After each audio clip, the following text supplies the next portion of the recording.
João capítulo 3, do versículo 1 até o versículo 3. João 3, de 1 a 3, nós lemos assim. Havia entre os fariseus um homem chamado Nicodemos, um dos principais dos judeus.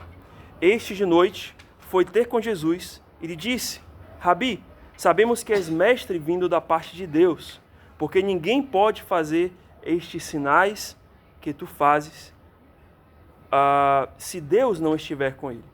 A isto respondeu Jesus: em verdade te digo que, se alguém não nascer de novo, não pode ver o reino de Deus.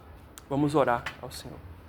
Senhor Deus, agradecemos, Pai, mais uma vez por esse tempo que o Senhor nos dá na Tua Palavra, por essa calma, Deus, por esse dia ensolarado, porque temos, Senhor, a oportunidade de livremente abrir a Tua Palavra, ouvir aquilo que ela tem a nos dizer e aprender, Senhor, e que o Senhor nesse momento venha e trabalhando o nosso coração, no coração de cada um aqui que se dispôs a vir e a ouvir a Tua Palavra, que é o mais importante de tudo. Que não só, Senhor, essa palavra seja ouvida, mas que ela desça ao coração e traga transformação, que venha trazer efetivamente um novo nascimento para aqueles que precisam, Senhor, e para aqueles que já receberam um novo nascimento, que venha, Deus, trazer essa verdade, mais brilho e importância dessa promessa maravilhosa que é o novo nascimento às nossas vidas, para que sirvamos ao Senhor diferente. Então nos ajuda nesse sentido e agradeço ao Senhor por esse tempo aqui hoje juntos. Em nome de Cristo. Amém.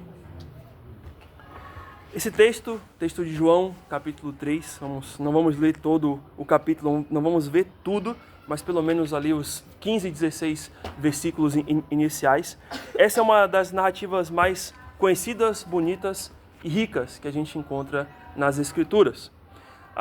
Obviamente, se a gente pudesse dissecar, olhar cada parte aqui desse texto, realmente daria um bom tempo, né? E a gente não vai fazer isso, porque tem muita coisa aqui que a gente poderia explorar. Mas vamos partir para aquilo que é mais importante, o ensino dessa passagem, desses 16 versículos que nós lemos aqui, em que o evangelista João, ele apresenta um diálogo entre Nicodemos, que era um fariseu, um dos principais líderes desse grupo religioso entre os judeus naquela época, que era conhecido pelo seu zelo pela lei de Deus, né? E Nicodemos vai ter esse diálogo com o Senhor Jesus. Ele era, como eu disse, um dos principais. Se você olha o versículo 1, ele era um dos principais dos judeus, né? Entre os fariseus. Ele não era qualquer pessoa, mas ele era um líder de proeminência naquele grupo. Então não era qualquer pessoa. E ele vai até Jesus. Isso aqui é muito interessante a gente ver, né? Ele vai até o Senhor Jesus para que ele pudesse fazer perguntas. E a gente vai ver que nem ele precisa fazer perguntas. Cristo mesmo já responde antes dele fazer as perguntas. E quem eram então os fariseus? Como eu disse, eles eram zelosos e respeitadores da lei de Deus, a lei mosaica. Eles zelavam muito pela pureza dos rituais e das tradições religiosas, e eles buscavam viver separados de pessoas que eles consideravam pecadores ou inimigos da lei de Deus. Então esse era o tipo aqui dos fariseus. A própria palavra fariseu, um teólogo chamado MacArthur, ele vai dizer que o significado é separados. A palavra hebraica fariseus quer dizer exatamente separados, porque eles se viam como pessoas separadas, distintas, né? Então, olha, eu estou aqui, a minha posição eu tenho zelo pelas coisas de Deus, eu sou um santo, e você que não é nada, fique longe de mim, né? Então, eles faziam essa distinção, essa separação entre pessoas, infelizmente. E os fariseus, eles tinham essa maneira de viver, porque para eles, a obediência cuidadosa da lei mosaica levava eles à salvação. Levava eles, no final, a serem salvos por Deus, e por isso eles eram aceitos pela sua obediência à lei de Deus. Mas nós notamos que grande parte deste grupo nada mais eram do que pessoas hipócritas, que mostravam utilizar aquela aparência de zelo nas coisas de Deus como um meio de mostrar que eram limpas, boas, justas, mas que no final das contas eles estavam apenas buscando um orgulho, uma posição, um status, uma glória própria, e eles estavam fazendo tudo aquilo para serem vistos pelos homens.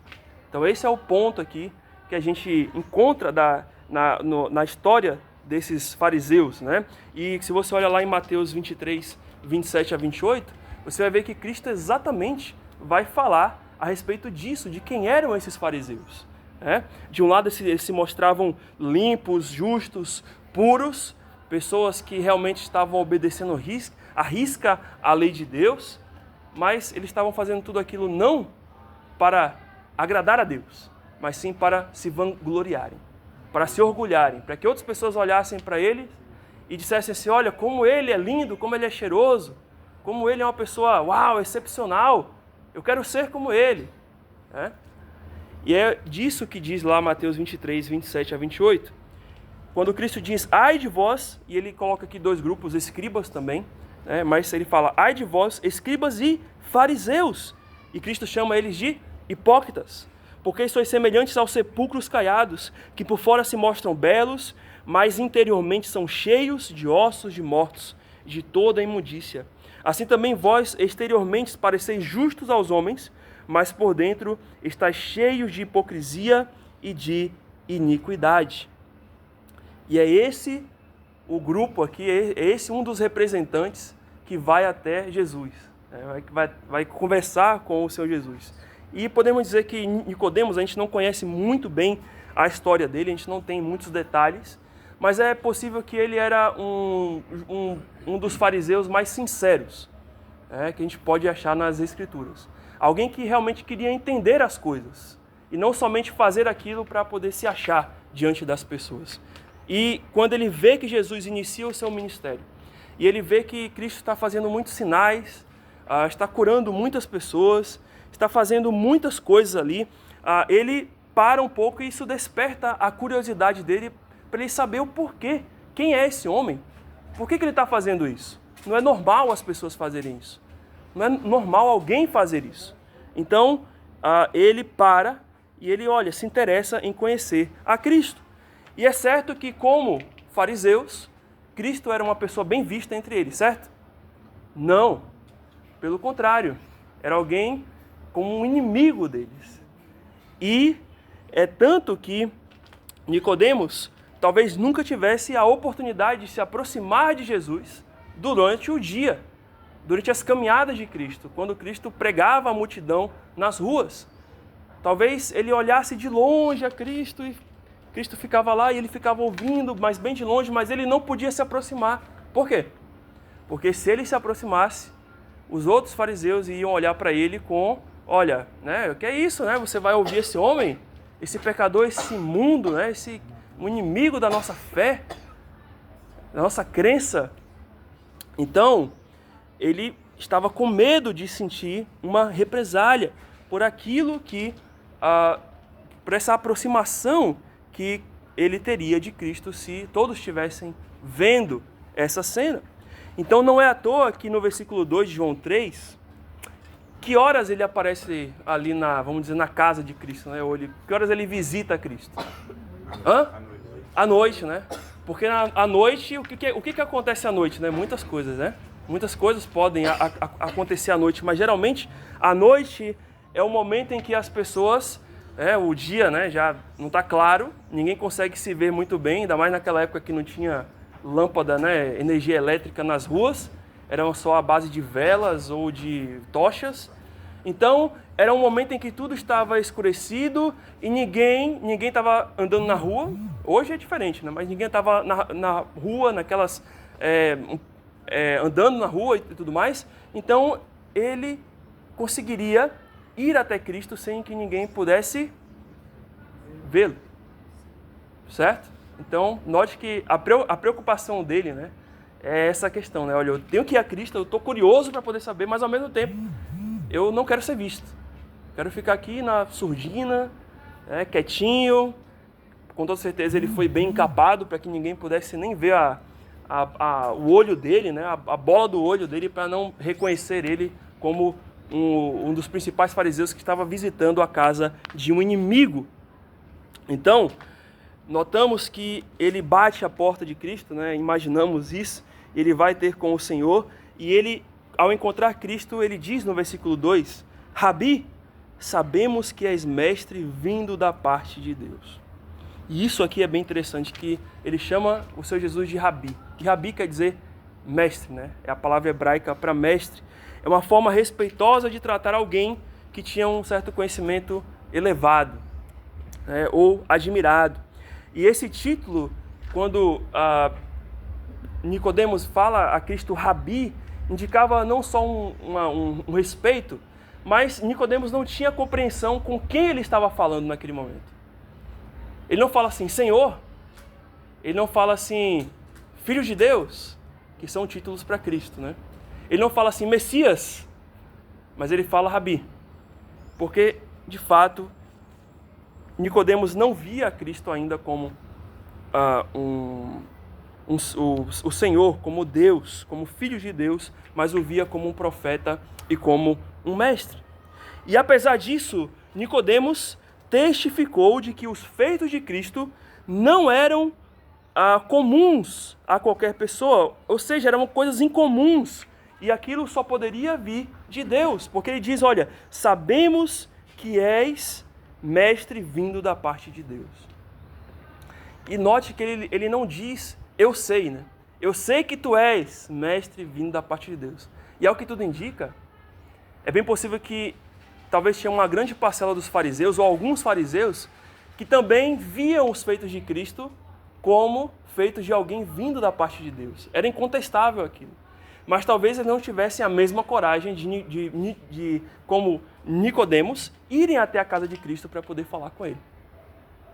Então, Nicodemos se tornou aí talvez um representante, né, desse grupo, dentre os fariseus que viam que Cristo era diferente, de que não era um profeta normal, não era um mestre normal, como talvez eles tinham por lá, mas era alguém vindo de Deus, porque ninguém fazia o que Cristo fez ali naquela época. Então aí percebemos o versículo 3, que a resposta de Cristo aqui a Nicodemos, ou melhor, né, uma afirmação que o Senhor faz. Ele diz, a isto respondeu Jesus, em verdade te digo, que se alguém não nascer de novo, não pode ver o reino de Deus. E aqui, irmãos, é bem interessante, meus amigos, também, porque Jesus não dá sequência a um diálogo que seria normal, não é? Vamos supor que alguém bata na porta da sua casa e diga assim, Rabi, né? Já era estranho, né? Mas, a gente, pelo menos Cristo, tudo bem. Mas alguém bate na porta da sua casa, oi, tudo bem, olá? É você que é fulano de tal, né? Que é conhecida por fazer isso, fazer aquilo outro. Qual é a sua resposta natural? Sim, sou eu, né? Ou sim, não sou eu, por exemplo. E você pergunta, e quem é você? Certo? E a pessoa vai dizer, eu sou fulano, o que você quer? Esse é o diálogo natural, não é? Um diálogo natural? O que talvez o Nicodemos esperava aqui? Um diálogo natural. Mas Cristo, olha, eu sei que tu és mestre vindo, aí Cristo diz o que para ele? Olha, em verdade te digo, você precisa nascer de novo, se você não... que se alguém não nascer de novo, não verá o reino de Deus. E aquilo deve ter espantado ele, né? Por quê?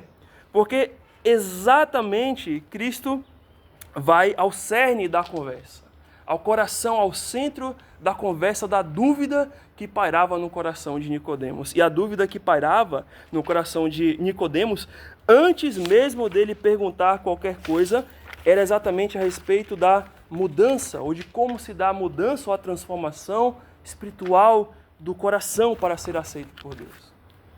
A dúvida de Nicodemos era legítima. Ele queria saber, olha, o que eu preciso fazer para que eu possa ser aceito por Deus? O que eu preciso fazer para que eu possa chegar aos céus? O que eu preciso fazer para ter um coração em que eu possa ser aceitado por Deus? Era essa a dúvida dele. Ele queria entender isso. Como talvez aquele jovem rico. Será que o que eu estou fazendo aqui eu já mereço a salvação? O que eu tenho que fazer de bom para poder merecer a vida eterna? Lembra daquele diálogo lá de Mateus 19? O que eu tenho que fazer de bom para alcançar a vida eterna? E essa era a questão. Ou seja, como podemos mudar, ou como eu posso mudar o meu coração? Era isso que estava querendo saber Nicodemos. E aí Cristo diz, olha, através do novo nascimento. Você precisa nascer de novo. E essa pergunta é interessantíssima porque ela é muito atual. Essa pergunta sobre o que eu preciso fazer para agradar a Deus é muito atual. Sabe por quê? Porque hoje em dia nós podemos comparar esse mesmo zelo que Nicodemos tinha em guardar a lei, esse mesmo zelo que Nicodemos tinha em cumprir os ritos e as tradições judaicas e tudo mais, como com qualquer coisa que podemos fazer hoje em troca de obter algum benefício, alguma bênção ou algum favor diante de Deus. O que Nicodemos nada mais e nada menos estava fazendo era exatamente isso. Eu quero chegar ao céu, então eu tenho que fazer alguma coisa para agradar a Deus. E nessa troca, nesse comércio, eu vou conseguir chegar ao céu. Ele acreditava nisso. Ele tinha essa ideia na sua mente.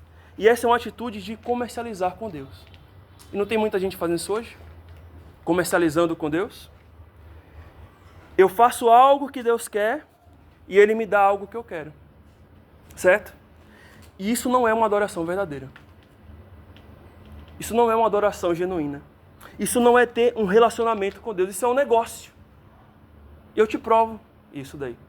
Por exemplo, quando você vai fazer o mercado do mês. Quando você vai fazer o mercado do mês. Você precisa, antes de fazer a sua compra do mês, ter um relacionamento e conhecer o dono do mercado? Não? Não? Você não precisa conhecer o dono do Guanabara para você comprar no Guanabara? Por quê? Porque o dono do Guanabara só quer uma coisa, o seu dinheiro. Você vem com dinheiro lá, não importa se você é preto, amarelo, rosa, vermelho, azul, se vem do Japão, o que importa é o seu dinheiro ali. O que importa é a troca. Você me dá o dinheiro, eu te dou um quilo de feijão, um quilo de arroz e por aí vai. Certo?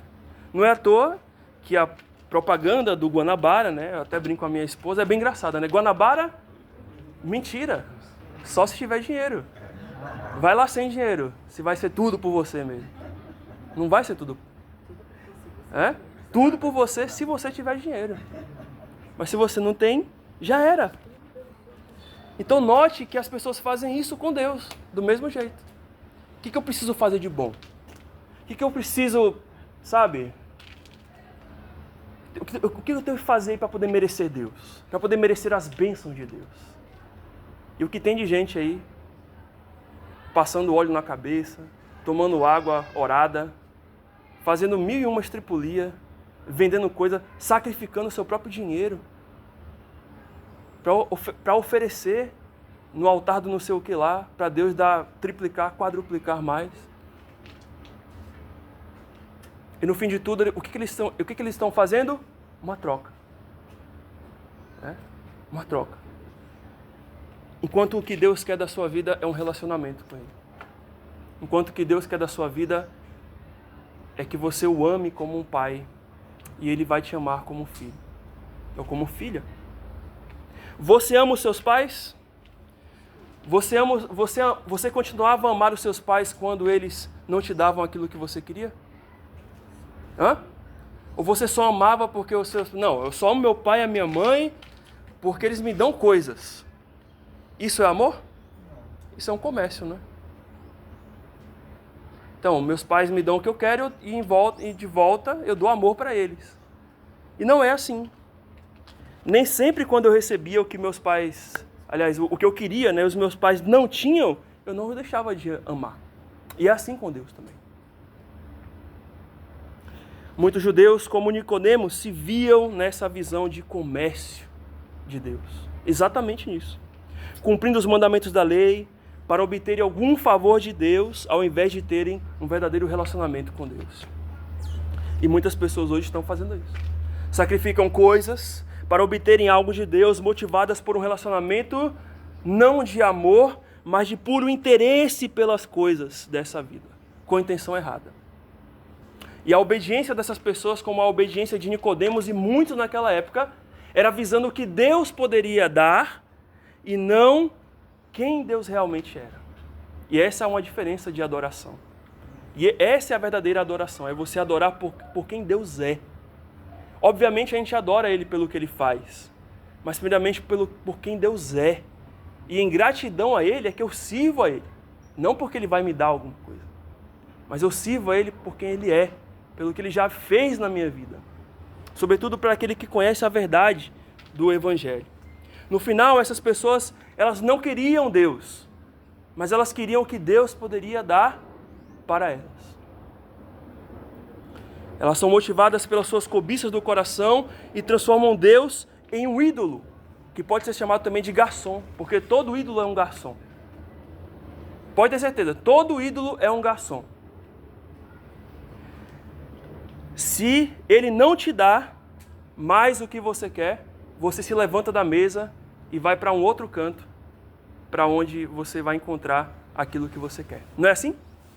Não tem pessoas que oram para Deus e o diabo aí? Olha, quem me der primeiro eu vou servir. Né? Então, esse ídolo é um garçom. E a gente muitas vezes pode colocar Deus como um garçom. Olha, se o Senhor me der, eu vou te adorar. Mas se não me der também, vou adorar para outro ali. Vou lá em outro canto ali. Bater alguma coisa para ver se sai.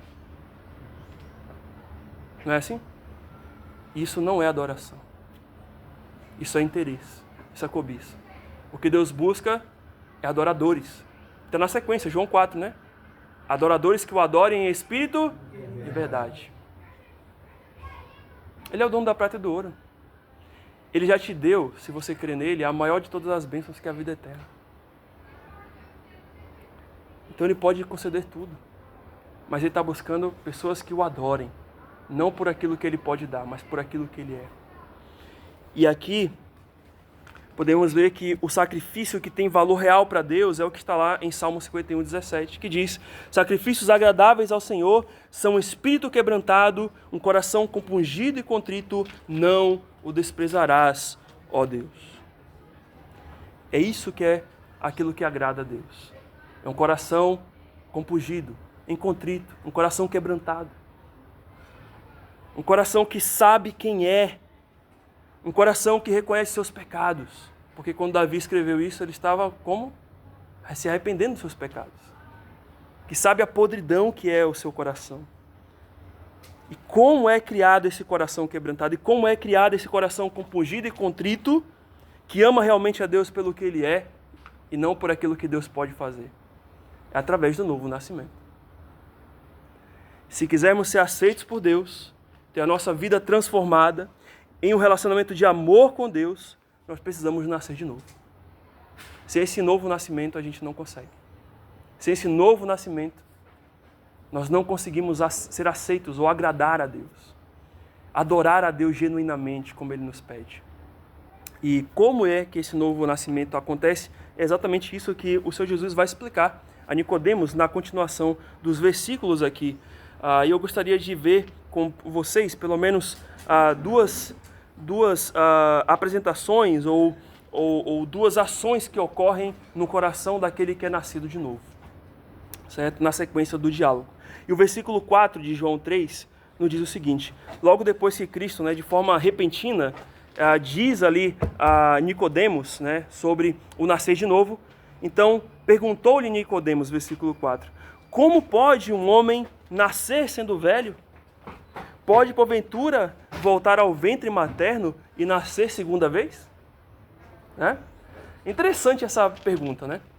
Essa pergunta, se você olhar assim, a grosso modo, você imagina assim, ele é muito ingênuo, né? Nicodemos é muito ingênuo. Como é que um homem já idoso, com toda certeza, para ele ser um dos principais entre os judeus, tinha que ser um homem idoso, um homem de grande conhecimento, um dos principais líderes daquela seita, daquele grupo, como é que ele pode não entender que que não é um nascimento físico, porque aqui está no sentido figurado essa ideia, né? Alguns podem achar isso. Mas outros imaginam, e eu creio que eu sigo nessa linha, que Nicodemos aqui ele não se referia nessa pergunta a respeito de que ele cria ou que ele imaginava que esse outro nascimento seria um nascimento em que ele voltava para o ventre da mãe. Não tinha lógica isso, né? Mas sim pelo fato de que ele queria entender com maior explicação a pergunta de Cristo, ou a afirmação de Cristo, melhor. Ele queria entender como posso, né, nascer sendo um homem velho, mas na ideia de, olha, me explica mais isso daí. Me diz aí, é meio confuso isso, mas dá mais detalhes sobre isso daí. E aí a gente percebe que Cristo, dos versículos 5 a 8, vai dar mais detalhes aqui a respeito disso. Mas logo de início aqui, a gente precisa entender que há dois tipos de nascimento, né, antes da gente poder correr o texto aqui. Primeiro, o primeiro nascimento é o nascimento natural, através da nossa mãe, do qual nós recebemos a vida e adentramos neste mundo. E esse nascimento todos nós passamos aqui. Daqui a pouco a Laura também vai passar, certo? Esse é o primeiro nascimento. Mas temos o segundo nascimento, o qual também nós chamamos de um novo nascimento, que é o nascimento espiritual. Que aqui é quando nós adentramos a nova vida, ou chamada vida eterna, e daquela que um dia nós estaremos no céu. Então o primeiro nascimento nos traz a vida para este mundo, para vivermos aqui, enquanto o segundo nos dá a vida, chamada de eterna, para vivermos no céu.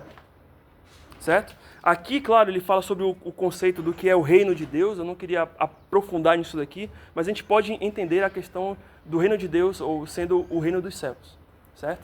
Então a gente percebe que há esses dois tipos de nascimento. O primeiro que a gente conhece, conforme a palavra de Deus, e o segundo aqui, conforme a palavra de Deus, que é o segundo nascimento. E aí, por isso a gente pode entrar nos versículos 5 a 8, que diz assim: respondeu Jesus: em verdade te digo, quem não nascer da água e do Espírito não pode entrar no reino de Deus. E aqui Cristo mostra o que era necessário para ocorrer esse novo nascimento. Ele está dizendo que o novo nascimento é um ato do Espírito Santo de Deus. E que sem a ação do Espírito Santo de Deus, de transformar o coração, a pessoa não pode nascer de novo e, portanto, ter o seu coração transformado. É um ato do Espírito Santo de Deus, porque ele diz, olha, em verdade te digo, quem não nascer da água e do Espírito não pode entrar no reino dos céus, ou no reino de Deus, né, que seria os céus. E ele continua, o que é nascido da carne é carne, o que é nascido do Espírito é Espírito. Não te admires de alguém dizer, importa-vos nascer de novo. E o versículo 8, ele completa, o vento sopra onde quer, ouves a sua voz, mas não sabes de onde vem, nem para onde vai. Assim é todo aquele que é nascido do Espírito. Então, aqui note que Cristo dá esse conceito, ou melhor, essa explicação de como é que ocorre o novo nascimento. E nesse sentido, quando Cristo diz essas palavras, ele está dizendo que esse nascimento provém dessa ação do Espírito Santo que purifica o coração daquela pessoa e a transforma.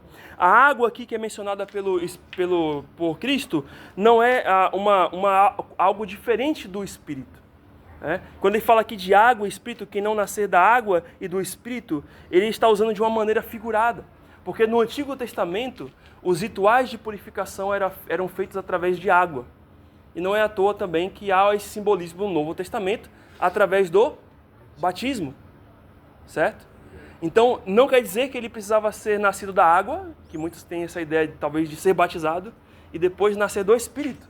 Mas era uma ideia em conjunta, que o próprio Espírito iria fazer uma limpeza, uma lavagem no coração, uma lavagem espiritual no coração. E para você ver que essas duas palavras estão conectadas, estão unidas, é só você ler Salmo 51, 7 e 10, em que você vai ver exatamente isso. Que um dos pedidos de Davi é que Deus purificasse o coração dele para que ele pudesse ter um espírito limpo, um espírito novo, um espírito renovado. Então as duas coisas estão interligadas aqui, da água e do Espírito. O próprio batismo em si, como eu disse, é uma representação do Espírito Santo, do que o Espírito Santo faz, do que ele opera no coração daquela pessoa que passou pelo novo nascimento. E como batistas, esse é o motivo pelo qual nós não batizamos crianças. Porque para ocorrer o batismo de uma criança, é necessário que essa criança, ou um bebê, né, que é mais difícil, ela creia, ela expresse fé em Jesus Cristo. Porque o batismo é meramente uma representação. O batismo, ele não é um ato que salva. O batismo não é um ato que dá uma bênção na pessoa, não dá uma graça. O batismo é uma representação daquela pessoa que já foi batizada, que já foi transformada pelo Espírito Santo de Deus na sua vida. Então é esse contexto aqui que Cristo diz, olha, se você não for purificado pelo Espírito Santo, se você não for limpo, não estiver limpo dos seus pecados, você não consegue ver a Deus. Você não consegue chegar ao reino de Deus. E aí, ele vai citar aqui sobre aquele que é nascido em carne, o primeiro nascimento, né? No versículo 6, e aquele que é nascido do Espírito é Espírito, o segundo nascimento, que é através do Espírito Santo. Então, Cristo está dizendo isso, que uma pessoa que tem experimentado a purificação dos seus pecados, e se ela não experimentou a renovação espiritual do batismo que o Espírito Santo traz, ela não pode entrar no reino dos céus. Então esse é o primeiro ensino que Cristo queria trazer para Nicodemos. Mas não só Nicodemos, você, eu, todos nós já nascemos, o primeiro nascimento em pecado. Olha lá, Salmo 51, 3 e 5. Nós já nascemos das nossas mães como pecadores. Essa ideia de que, olha, que bebezinho, nasceu bonito, parece um anjinho, né? Aquilo é um diabo em potência. Ele talvez pode ser ingênuo, ele talvez pode ser alguém que não conhece a maldade, mas, por outro lado, a criança quando ela mostra a natureza do seu coração, sempre vai ser uma natureza de agressividade. Sempre vai ser uma natureza oposta. Porque mesmo que ela seja ingênua para algumas coisas, mas para outras ela já mostra como ela é. Eu tenho um filho de 2 anos em casa, eu sei como é. Ele não quer fazer o que o pai ordena. Ele quer meter o dedo na tomada. Ele quer colocar algum fio na boca e você vai lá e não. E ele, não quero! E grita com você e joga no chão. Se fosse maior um pouco, ia pegar uma vassoura, um pedaço de pau e ia bater em você. Mas ele não consegue fazer isso, porque ele é pequeno. E quando isso não é domesticado desde criança, não é tratado desde criança, você está criando exatamente o quê? Um delinquente como filho. E quando ele cresce, aí o que tem de filho aí que bate na cara do pai, bate na cara da mãe. Aí todo mundo, mas poxa, mas ele era um pequenininho, era um anjinho, não era. É que quando ele era criança, ele não sabia de muitas maldades que agora como adulto ele sabe. Mas a natureza pecaminosa estava ali. E quando ele viu esse mundo, isso foi despertado nele. E ele começou a fazer aquilo que você imaginava que nunca ele iria fazer. E é exatamente o que acontece conosco, porque a própria palavra de Deus diz isso. Salmo 51, 3 a 5 diz, pois eu conheço as minhas transgressões, e o meu pecado está sempre diante de mim. Pequei contra ti somente, e fiz o que é mal perante os teus olhos, de maneira que serás tido por justo no teu falar e puro no teu julgar. E olha o que ele diz, versículo 5, eu nasci na iniquidade, e em pecado me concebeu minha mãe. A natureza do velho homem, a natureza pecaminosa já nasce. Não é o mundo que ensina os nossos filhos a serem maus. Eles ensinam a piorar a maldade. Mas o pecado que está em nós, que está no coração, desde a criancinha, quando nasce, até o mais velhão, tudo isso é a natureza do nosso pecado, das nossas iniquidades, como Davi diz aqui nesse salmo, as minhas transgressões. Se você ler Romanos 3, 10 e 18, você vai ver como é que é o coração do homem. Abre lá, Romanos 3, 10 e 18.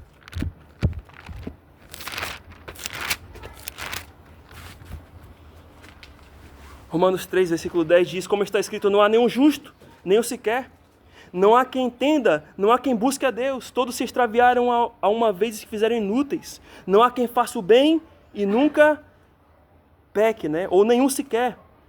A garganta deles é sepulcro aberto, como a língua urge engano, veneno de víbora está nos seus lábios. A boca eles têm cheia de maldição e de amargura. Os pés são velozes para derramar sangue. Nos seus caminhos há destruição e miséria. Desconheceram o caminho da paz. Não há temor de Deus diante dos seus olhos. Essa é a descrição. Você pode falar, pastor, mas talvez eu não seja tudo isso aqui. Vai achando. Deixa no momento de ira e de raiva para você ver se a sua boca não vai se encher de maldição, se a sua língua não vai se urdir de veneno, se você não vai fazer de tudo para poder se vingar de alguma maldade. Porque não há temor de Deus, não há temor a Deus. Porque o homem, se não for a palavra de Deus sempre o chamando, o trazendo para perto, ele não vai buscar a Deus. Ele não vai temer a Deus. Ele vai sempre ignorar Deus. É um culto, deixa para depois, amanhã eu vou no culto. E é sempre amanhã. E vai se distanciando de Deus, e vai ficando longe de Deus, vai ficando longe de Deus, vai ficando longe de Deus. Não, hoje não, depois eu vou no culto. E nunca vai. Aí chega a morte, aí tem o último culto, né? Que é o velório, né? O culto fúnebre, mas isso daí já era. Você não vai participar. Só os que vão estar presentes ali. Mas enquanto tem tempo hoje, as pessoas não querem buscar a Deus. Se você olha também Romanos 6, 23, você vai ver que a consequência do pecado é o quê? A morte, porque é dito lá em Romanos 6, 23 que o salário do pecado é a morte. Esse é o motivo pelo qual você morre. Você é passível de morrer?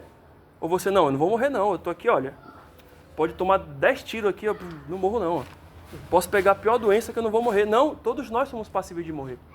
E esse é o motivo pelo qual você tem pecado. Porque o salário, o resultado do pecado é a morte. E aqui a morte em 2 níveis. A morte física do corpo, mas a morte espiritual, que é pior ainda. Que é aquela morte do qual, se você não se arrepende agora, nessa vida, dos seus pecados, você vai chegar, não na outra vida, mas na condenação eterna. E essa condenação eterna é algo que é irreversível. Não tem uma segunda chance. Não tem essa ideia de, tem um purgatóriozinho lá para poder... Não tem isso. Hebreus 9, 27 vai dizer o quê? Que depois da morte segue-se o juízo. Acabou. Então a morte aqui, não física, mas apenas a eterna. E porque estamos espiritualmente mortos, conforme Efésios 2, 1 a 3, por isso nós precisamos de um novo nascimento, desse segundo nascimento, que somente Deus pode prover por meio do seu Espírito. E essa mudança não é fruto da sua bondade, da sua justiça, como Nicodemos achava, né? De guardar a lei, de ser um zeloso, ser uma pessoa bondosa, justa. Não é fruto das suas ações de caridade para as pessoas. Eu estou ajudando alguém aqui, olha, ganhei um ponto com Deus aí, estou mais pertinho de chegar. Não! Porque a salvação não é por obras. Porque você está perdido. As suas obras não valem de nada diante de Deus se você não teme realmente a Deus. Se você de fato não crê, e daqui a pouco vamos falar sobre esse crer, se você não é novo, se você não tem um novo nascimento. Romanos 3:20 vai dizer que ninguém será justificado diante dele por obras da lei. Por obras. Ninguém será justificado diante de Deus por obras.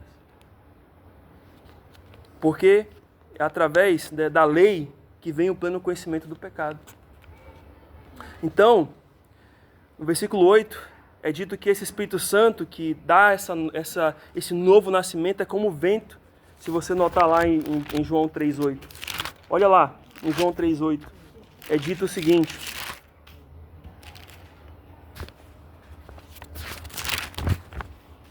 O vento sopra onde quer. Ouves a sua voz, mas não sabes de onde vem, nem para onde vai. Assim é todo aquele que é nascido de Deus. Do Espírito Santo, perdão. Ou seja, o Espírito Santo é como um vento, que não pode ser visto. Você pode ver o vento? Não.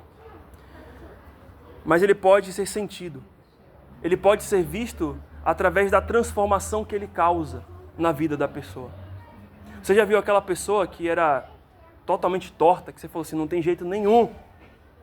Mas quando Deus chegou no coração daquela pessoa, quando o Espírito Santo veio no coração daquela pessoa, houve uma mudança significativa. E você falou, nossa, a pessoa estava assim, agora está assado, está diferente, né? O que é isso? Essa é a ação do Espírito Santo. E ninguém pode impedir ou controlar quando o vento bate, né? Você impede? Não, vou bater que se eu bater no vento, o vento volta para lá. Você consegue fazer isso? Não. Quando o vento vem, a depender da força, né? Ele vem e te arrasta. Assim é o Espírito Santo. O Espírito Santo ninguém pode controlar, impedir, assim como o vento, quando ele quer alcançar o coração das pessoas. Ele vem, ele chega. Mas também há uma segunda e último acontecimento do novo nascimento. É um ato, sim, é uma ação do Espírito Santo, é uma transformação que só o Espírito Santo pode fazer na vida da pessoa. Mas também o novo nascimento exige crer. E esse crer aqui é crer em Jesus Cristo. É isso que diz os versículos de 9 a 12. Quando nós lemos, ele perguntou Nicodemos. E aí Nicodemos de novo vai fazer mais uma pergunta para Cristo aqui, né? Como pode suceder isto? Acudiu Jesus. Tu és mestre em Israel e não compreendes essas coisas? Em verdade te digo, que nós dizemos o que sabemos e testificamos o que temos visto. Contudo, não aceitais o nosso testemunho. Se tratando de coisas terrenas, não me credes. Como creais, ou como crereis, se vos falo das coisas celestiais? Ou seja, Nicodemos se mostra aqui incrédulo. Mas como né? Não tenho que fazer nada para poder chegar à salvação, não tenho que fazer nada para ser aceito por Deus, né? Que coisa fácil é essa, né? Como se fosse, né? Custou só o sangue de Cristo na cruz, né? Que coisa fácil essa. Olha, eu não estou entendendo, não acredito. Né? Que eu não tenho que fazer nada. E aí, a resposta de Cristo, dos versos ali 12, né? A 10 a 12, mostra que Nicodemos e os demais judeus ainda não criam naquilo que Jesus dizia. E por isso eles não conseguiam enxergar essa nova vida. Porque note que Nicodemos aprendeu e ensinou toda a vida que os judeus, as pessoas, ou os judeus, quando se convertiam às práticas do judaísmo, quando faziam os ritos, né, era essa maneira que eles seriam aceitos por Deus. Através dos seus atos pessoais. Então, quando Cristo afirma para Nicodemos e que não é assim, ele toma um susto, porque ele fala, não, mas meus pais, os pais deles e todos os outros seguiram essa mesma linha, mas agora não é assim. Mas não é assim que Deus salva, mas não é assim que vamos ser aceitos por Deus. Porque Nicodemos, ele confiava em si mesmo. Ele aprendeu a confiar em si mesmo, estava ensinando as pessoas a confiarem em si mesmo. Que guardando a lei e guardando aquelas coisas, eles seriam salvos. Infelizmente, é essa a maneira pelo qual muitas pessoas hoje ainda continuam achando que podem fazer alguma coisa para ser salvos. Porque a maioria dessas pessoas, elas confiam em si mesmo, em quem são e no que elas fazem para ser aceitas por Deus. Mas a verdade é que elas precisam entender que não tem nada que elas possam fazer para merecer a Deus, senão apenas crer e confiar no sacrifício que Jesus Cristo fez para elas, para poder dar a elas a salvação. O Senhor Jesus explica, portanto, que o novo nascimento implica ou exige crer nele, a partir dos versos de 13 a 16, que são os versos finais.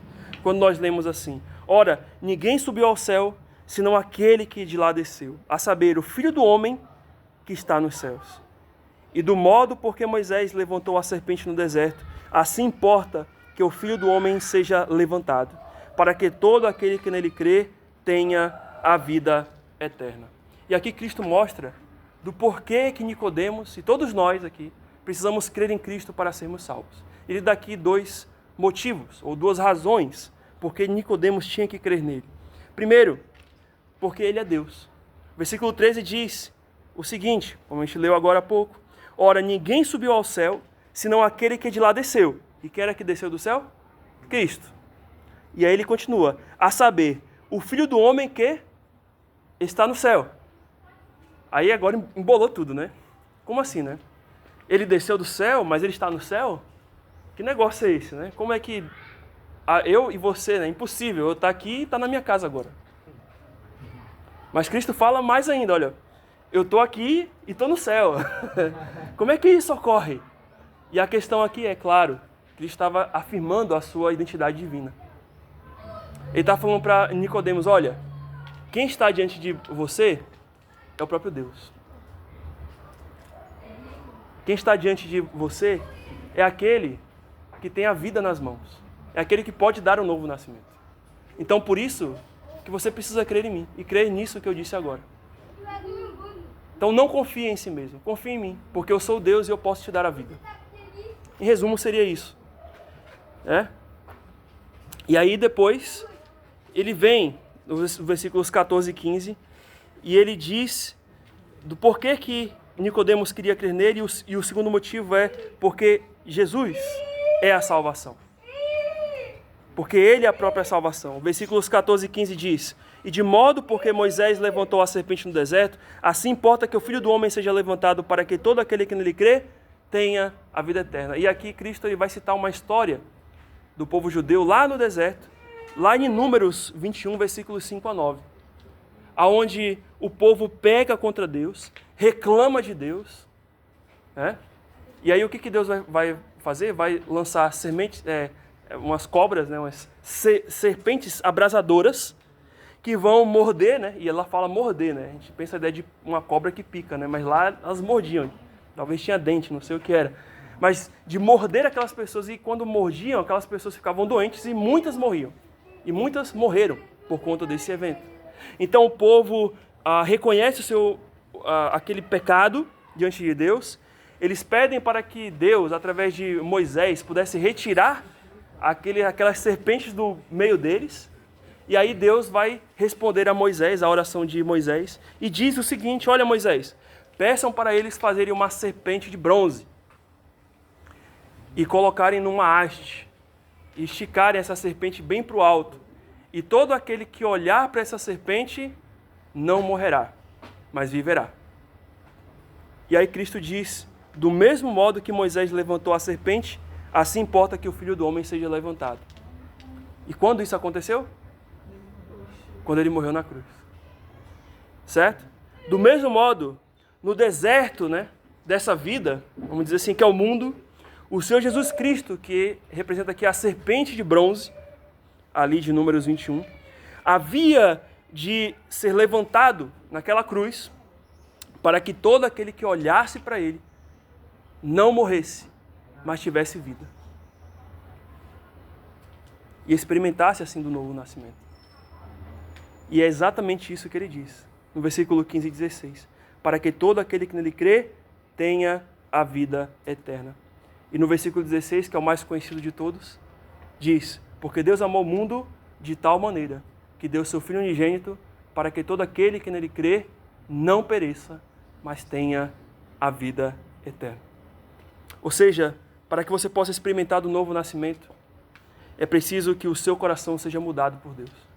Se o seu coração não for transformado por Deus, se você não reconhecer que você está morto espiritualmente, que precisa se arrepender dos seus pecados, que te levam a essa condenação eterna, não a vida, mas a condenação, e que somente em Cristo você pode ter a vida, em Cristo você pode ser aceito por Deus.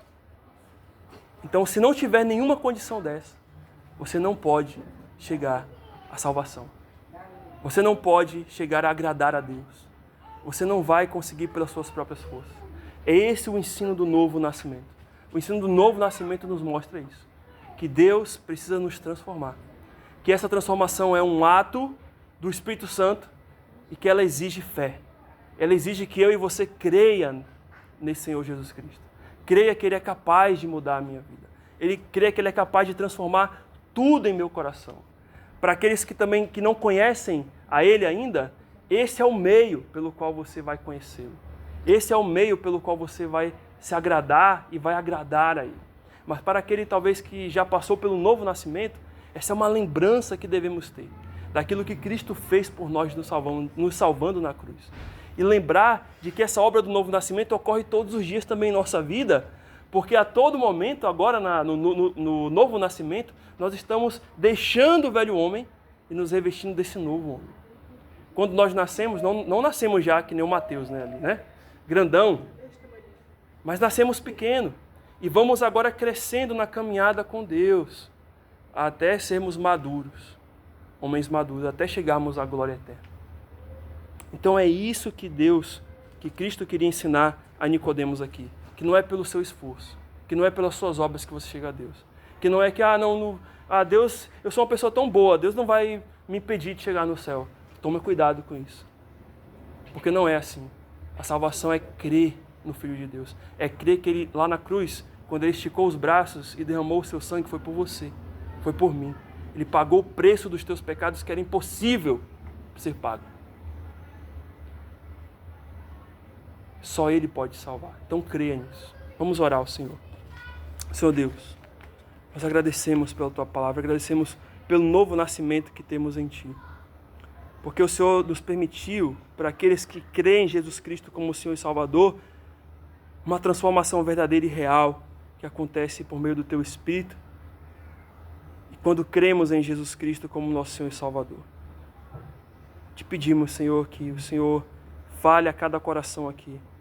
Para aqueles que precisam desse novo nascimento, que o Senhor transforme. Para aqueles que já passaram pelo novo nascimento, que estão crescendo com o Senhor, estão crescendo nessa nova vida que o Senhor dá, que eles possam se manter firmes. Que eles possam, Deus, se despir do velho homem, que eles possam lutar contra os seus pecados, contra as suas cobiças do coração. Então, Senhor, nos leva a essa compreensão, nos leva a essa transformação. Oramos e te pedimos o nome do Senhor Jesus Cristo. Amém.